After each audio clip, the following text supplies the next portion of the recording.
네, 안녕하세요. 김용수 원사입니다. 자, 이제 자율관리 및 관세 벌칙, 이쪽 부분에 좀 이렇게 오리엔테이션을 좀 진행을 하도록 하겠습니다. 자, 자율관리 및 관세 벌칙. 이제 그 과목명에서도 여러분들이 확 이제 느껴지다시피 자율관리, 우리 이제 보세사 자격증을 따는 진정한 이유라고 볼 수가 있겠죠. 사실은 뭐 수출입 안전관리 이런 쪽에서는 물론 이제 보세사들의 어떤 손길이 닿으면 더 이제 더 좋아지는 것도 있지만은 여기 자율관리 이쪽 분야에서 이제 보세사의 어떤 니즈, 그 이제 보세구역에서 보세사를 필요로 하는 그 니즈가 확실하게 이 부분에 있습니다. 그래서 여러분들이 그 보세 자격증을 따서 이루려고 하는 목표가 여기에서 이제 명확해진다라는 거죠. 그래서 그 5가지 과목이 있지만은 우리가 지금 배우실 이 과목에서만큼 이제 우리들 보세사의 정체성을 규정하는 과목이 없다 이거죠. 네, 그래서 아주 중요한 과목이 되시겠고, 그만큼 여기서 보세사를 어떻게 해서 딸 수가 있는지, 그러니까 보세사 자격증의 그 근거가 되는 법률, 그런 것들이 여기서 나오고, 즉 우리들의 어떤 뿌리, 그 보세사 자격증의 어떤 뭐 우리 그 진짜로 뭐 진짜 뿌리는 족보가 되겠지만은 보세사 자격증의 뿌리가 되는 그런 법률이 어떤 법률이다 이런 거는 배우고요. 그 다음에 보세구역에서 보세사를 이제 반드시 채용해야 하는 그러한 보세구역이 있습니다. 그래서 여러분들이 어떤 그 니즈가 그런 보세구역에서 있기 때문에 우리는 이제 보세사 자격증을 따려고 이렇게 열심히 노력을 하고 있는 거죠. 자, 그 다음에 관세 벌칙이 있습니다. 관세 벌칙. 그래서 당연히 이제 우리는 이제 보세 구역에 상주하면서 거기서 이제 업무를 하는 그런 직업이기 때문에 관세법을 갖다가 위반하면 안 돼요. 관세법을 위반하게 되면 이 관세법의 벌칙 자체가 상당히 엄한 편이고, 이제 관세법이라는 것은 어떤 그 국가 안보와 결합되어 있으면서도 관세라는 세금과도 결부가 되어 있기 때문에 이게 이제 벌칙이 가벼우면 안 됩니다. 가벼우면 오히려 이상한 거죠. 그래서 관세 벌칙 부분을 여러분들이 이제 배우시면서 나는 저렇게 되면 안 되겠구나. 내가 저런 이제 뭐 밀수입이나 예를 들어서 그런 걸 하면 몇 년 이하의 징역, 얼마 이하의 벌금 이런 식으로 이제 국가로부터 사랑의 매를 맞겠구나. 이런 식으로 이제 여러분들이 자각할 수 있는 그런 중요한 과목이 되시겠습니다. 자, 그래서 챕터를 한번 보시면 자율관리제도 처음에 배우게 됩니다. 자율관리제도. 그래서 보세구역 중에 자율관리 보세구역으로 지정할 수 있는 보세구역이 있어요. 보세구역 중에 자율관리가 됐다는 뜻은 정부로부터 이 보세구역을 정부의 어떤 그런 법규 준수도 이런 것들에 대해서 상당히 평소에 상당히 이제 정부로부터의 간섭이 좀 덜하다. 그래서 보세구역 운영인이 운영을 하기에 상당히 이제 편한 그런 운영 환경이 됐다, 경영 환경이 됐다. 이것을 뜻하기 때문에 웬만한 보세구역에서는 아주 탐을 내는 제도고요. 여기서 중요한 것은 자율관리 보세구역이 되기 위해선 보세사를 채용해야 된다는 겁니다. 보세사. 그래서 법에 명확하게 보세사를 채용하는 것이 필수라고 나와 있기 때문에 자율관리 보세구역으로 지정받으려는 자는 그 직원 중에 보세사를 둬야만 된다는 거죠. 그래서 거기에서 우리들의 어떤 자아 정체성이라고 볼 수 있겠죠. 우리가 왜 존재해야 되는가, 보세사가 왜 존재해야 되는가, 그 존재 이유를 알 수가 있습니다. 자, 그 다음에 자유무역지역제도. 두 번째, 자유무역지역제도. 자유무역지역은 보세구역이랑은 또 다른 제도예요. 우리가 지난 과목에서 보세구역이라는 것을 배우시긴 하고, 여기서도 또 이제 보세구역이라는 개념이 나오는데, 보세라는 것은 이제 세금을 일단은 외국 물품을 이제 수입해 오면서 세금을 내야 되지만은 관세, 여기서 세금이라는 것은 관세를 말합니다. 해외 직구 같은 거 해보신 분들은 관세 생소하지 않을 거예요. 물품을, 외국 물품을 갖다가 우리나라로 이제 수입해 오면서 내야 되는 세금이 관세죠. 이 관세를 일단은 납부를 보류한 채로 뭐 사용하거나 할 수 있는 그런 지역이 이제 보세구역이죠. 이 보세구역과 상당히 유사하게 이제 자유무역지역도 상당히 유사하게 외국 물품을 관세 보류 상태로 사용하거나 장치할 수 있는 이제 그런 지역인데, 자유무역지역 보세구역과 이제 보세구역의 좀 차이는, 보세구역은 우리나라의 이제 자체적인 어떤 필요에 의해서, 우리 실정에 의해서 일반적인 어떤 실정이죠. 그래서 외국 물품의 어떤 무역, 수출입을 위해서 존재한다는 그런 개념이 크다면은, 자유무역 지역 같은 경우 기본 취지 자체가 그 자유무역 지역 안에 외자, 그래서 외자 유치를 좀 하기 위해서, 즉 외국계 기업들을 끌어들여 가지고 자유무역 지역에 많이 상주시키기 위해서, 그래서 외국계 기업이 와가지고 거기서 사업을 하면 있잖아요. 일자리 창출도 되죠. 그리고 거기에서 우리나라의 경제 발전에 많이 기여를 합니다. 그래서 이제 그 중국이나 이런 나라들은 이런 이제 자유무역 지역에서 많이, 특히 상하이 이런 지구, 그래서 거기서 많이 이제 경제 발전이 이루어졌죠. 그래서 이제 우리나라에서도 이제 자유무역 지역 제도를 통해서 그렇게 이제 외자 유치를 통해 가지고 많이 이제 혜택을 보려는 이러한 취지가 있는 거죠. 그러니까는 자유무역 지역과 이제 보세구역의 차이는 사실은 상당히 유사하다고 볼 수 있지만, 그 이제 근본적인 차이로서 태어난 어떤 태어난 목적이 다르다.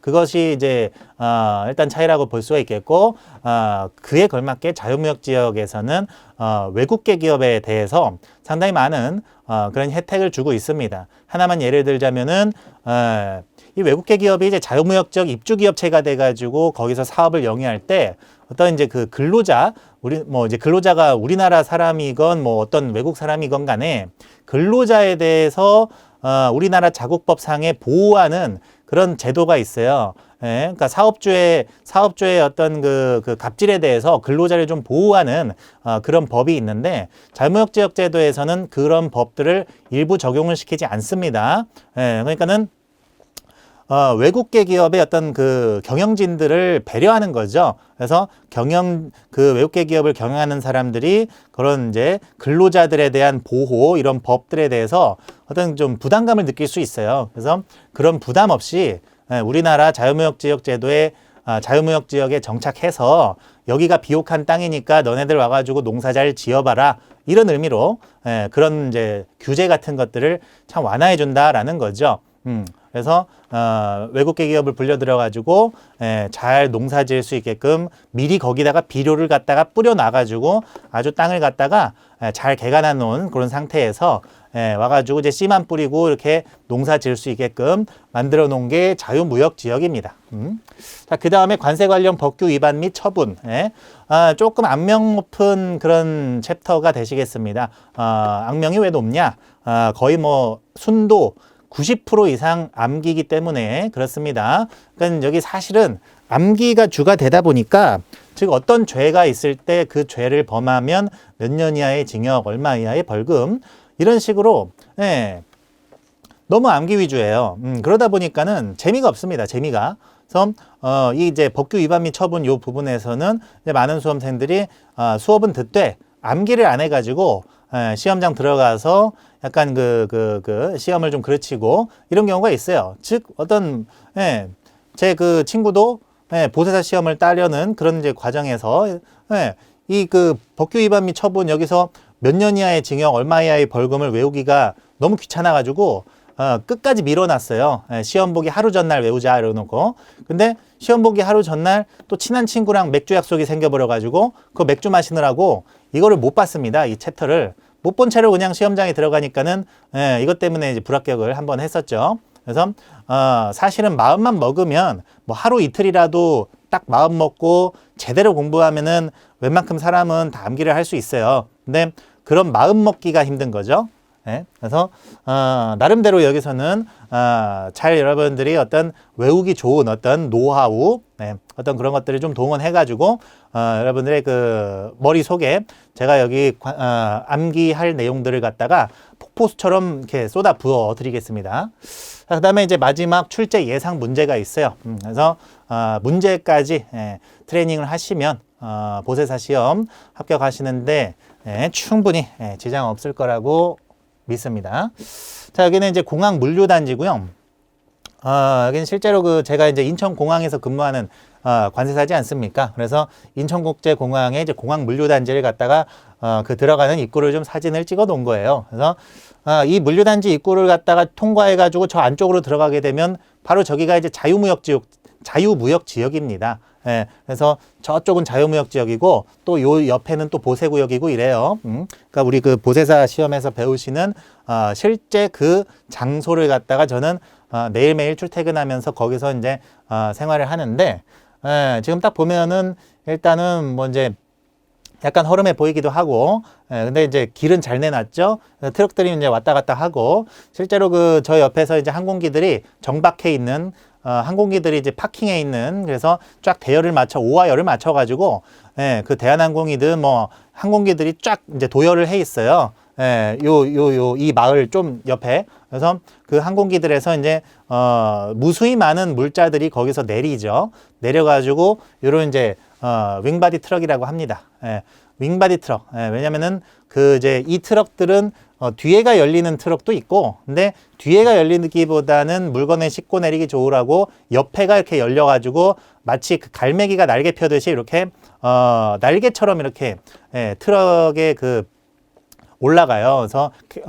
그래서 개폐가 되는 모습이 마치 새가 날개를 펴는 모습과 같다, 이렇게 해가지고 윙바디 트럭이라고 하는데요.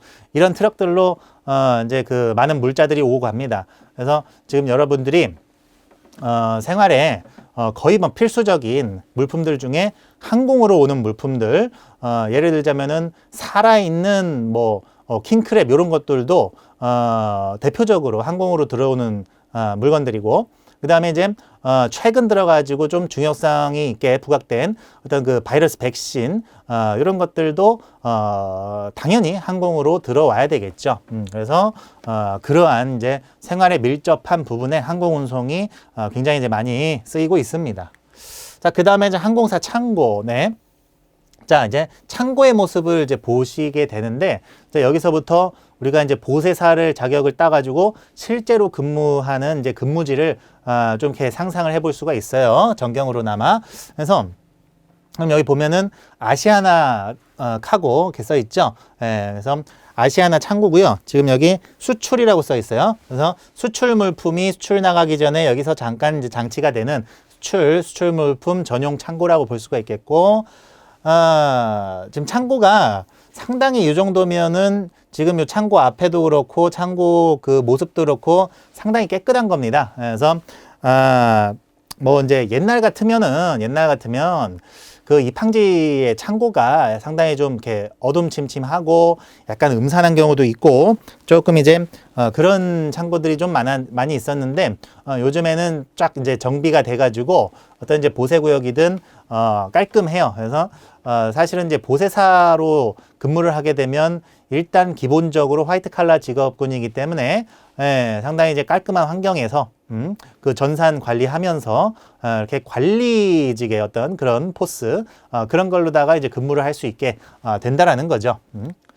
자, 특송 창고. 이제 특송 물품이죠. 예, 그래서 이제 창고가 사실 이게 사진으로 보는 것보다 어마어마하게 큽니다. 예, 창고 사이즈가. 예, 그래서 예, 이 DHL 같은 경우에는 저도 이제 몇 번 여기 창고에 가봤는데 상당히 깨끗해요. 그래서 DHL도 외국 자본이죠. 그래서 외국 자본이 투여된 그 회사다 보니까는 상당히 이제 신식이고 많이 자동화되어 있고 깔끔합니다. 그래서 이런 쪽에서 근무하실 수도 있어요. 자, 보세사의 시험 구성을 보시면 수출입 통관 절차, 네. 그 다음에 보세구역 관리, 보세화물 관리 이렇게 1, 2, 3과목이 있죠. 그 다음에 이제 4과목, 5과목 이렇게 이제 배우시게 되는데, 요 이제 한 권으로 끝내기에 요 이제 순서가 좀 뒤바뀔 수 있어요. 왜냐면은 이 한 권으로 끝내기가 좀 실제 시험에 그 순서를 갖다가 이제 좀 이렇게 따라가는 그런 과목 구성을 해놔가지고, 요 순서는 좀 뒤바뀔 수 있지만 어쨌든 자율관리 및 관세 벌칙과 수출입 안전관리로 이렇게 이루어지죠, 시험 구성이. 그래서 우리는 여기 자율관리 및 관세 벌칙을 갖다가 지금 이제 공부를 하려는 그 문턱에 와 있습니다. 그래서 자, 수출입 안전관리 같은 경우에는 그 주된 목적, 배우는 목적이 뭐냐면 우리나라의 어떤 그 보안적인 측면에서, 즉 우리의 그 지금 같은 경우에 이제 바이러스성 질병도 면역이 낮은 사람이 더 잘 걸리는 거죠. 그러니까는 우리나라의 어떤 그 보안적인 그런 측면에서도 국가의 어떤 이제 외국 물품에 대한 그런 보안을 이제 면역 체계라고 봤을 때 그 면역 체계를 갖다가 확실히 상향시키고 우량화시키는 그런 쪽에 이제 많이 이제 치중이 된 과목이고요. 그리고 이제 여기서 AEO라는 걸 배우시게 되죠. 그래서 AEO 인증을 받게 되면은 이제 정부에서 이제 그런 능력이 있는 업체들을 갖다가 선별해서 여러 가지 혜택도 부여하고 자율적으로 이제 또 관리도 하게 하고 이런 의미입니다. 그런 의미고요. 자, 자율관리 및 관세 벌칙은 조금 비슷한 의미로 과목이 이제 그런 취지가 있긴 하지만은 자율관리 같은 경우에는 보세구역 운영인의 그 이제 자율도를 좀 높여가지고 그 보세구역 운영에 대해서 운영인에게 이제 자율적인 혜택을 준다 이런 의미입니다. 그러니까는 안전관리뿐 아니라 뭐 기타 이제 뭐 법규 준수라든가 이제 여러 가지 이제 사항들 재무건전성 이런 사항들에 대해서도 좀 포괄적으로 인식을 해가지고 자율관리 보세구역으로 이제 지정을 받게 되면은 또 이제 여러 가지 절차상의 혜택을 주고 그 지정에 있어서 보세사를 채용해야 된다라는 그런 이제 중요한 사항이 있게 되는 거죠. 그다음에 이제 관세 벌칙을 또 여기서 배우시고, 여기 이제 수출입 안전관리에서는 사실 벌칙 부분은 많이 좀 없어요. 근데 자율관리 및 관세 벌칙 과목에서는 벌칙 부분이 상당히 이제 시험 문제 출제 비중이 높습니다. 그래서 거의 뭐 적으면은 40% 전체의 이 이제 과목에 적으면 40%지만은 많을 때는 막 50%에 육박하기도 하는 게 관세 벌칙 부분에서 문제가 그렇게 출제가 많이 돼요. 그래서 합격하기 위해서는 당연히 관세 벌칙을 암기를 안 할 수가 없는 겁니다. 이거 관세 벌칙 암기 안 하면은 시험에서 떨어진다라고 보면 돼요. 그냥. 그래서 그 한 권으로 끝내기 거의 마지막 부분에 요약집이 있을 겁니다, 여러분들. 그 요약집에 아주 정리가 잘 돼 있습니다. 사실 그거 이제 요약집 한두 페이지 정도만 시험 보기 직전에 싹 보고 들어가셔도 사실은 요 부분에 대해서는 그렇게 굉장히 많이 걱정하실 필요가 없어요.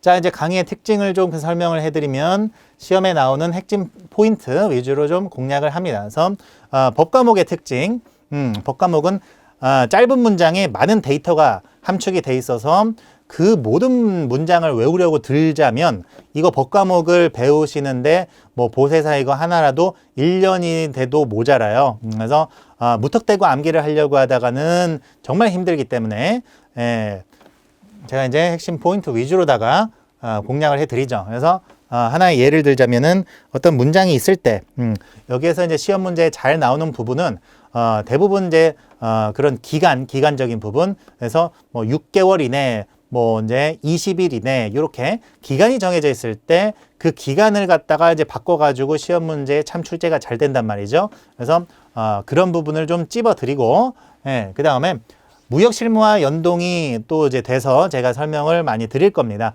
그래서 실제 보세사도 우리나라 관세행정 분야에 종사하기는 하지만 관세행정 분야도 어쨌든 무역 쪽에 있는 카테고리 안에 들어가 있는 거예요. 그래서 우리나라의 어떤 우리나라는 무역 의존도가 굉장히 높은 국가고, 우리나라의 어떤 대한민국의 태동부터 마지막까지 무역과는 뗄래야 뗄 수 없는 그런 이제 국가가 우리나라이기 때문에 또 이제 무역 실무, 사실은 무역과 직접 관련이 없는 분야에 종사하더라도 어느 정도의 무역 실무적 지식이 있으면 웬만하면은 좋습니다. 그래서 이런 무역 실무와도 연동돼 가지고 특히나 보세사 같은 경우 무역 실무를 아예 모르고서는 보세사 업무 자체를 할 수가 없을 겁니다. 그래서 무역 실무와 연동을 해 가지고 또 이제 제가 이제 자세하게 썰도 풀어드리고, 그다음에 다양한 암기식을 또 활용을 합니다. 그래서 법과목이다 보니까 중간에 너무 지쳐요. 흥미도도 좀 떨어지고, 법과목이라는 것이 진짜 재미없게 수업을 하고 재미없게 들으면 이거 뭐 30분이어도 듣기가 참 고역입니다. 그게 법과목이죠. 그래서 다양한 암기식을 활용을 해서 여러분들 머릿속에 제가 폭포수를 좀 쏟아 넣어서 드리겠다. 그래서 여러분들은 머리를 이렇게 딱 뇌를 갖다가 딱 열어 놓으시고 강의를 좀 들으시면은 그냥 이제 듣는 자체로도 어느 정도 암기가 되는 그런 걸 이제 경험하실 거고요. 자, 그 다음에 문제풀이 강의까지 제공하면서 마지막 트레이닝까지 완료를 한단 말이죠. 사실 이게 좀 여담이지만은 실합니다. 제가 그 인천공항에서 이제 근무를 하는데 어느 날은 이제 점심을 먹으러 회사 사람들하고 이제 점심을 먹으러 가는데 또 이제 낯선 사람이 와가지고 이제 저한테 선생님 안녕하세요 이러는 거예요. 그래서 깜짝 놀라가지고 누구신데요? 제가 하니까는 이 보세사 강의를 들었답니다. 그래서 제 강의를 들은 학생이구나 하면서 정말 그때만큼 사실 제가 뭐 보람을 느낀 적이 없어요. 그래서 이 보세사라는 것이 사실 그 100% 온라인 강의지 않습니까? 100% 온라인 강의여가지고 저랑 이제 실제 수험생님들이 이렇게 얼굴 맞대고 한 공간에서 직접 그렇게 이제 컨택할 기회는 없지만 이제 제 강의를 듣는 여러분들은 어쨌든 간에 이제 저와 이제 인연이 닿은 그런 이제 소중한 인연들이기 때문에 여러분들의 합격을 위해서 제가 이제 또 최선을 다할 그런 의무가 있는 거죠.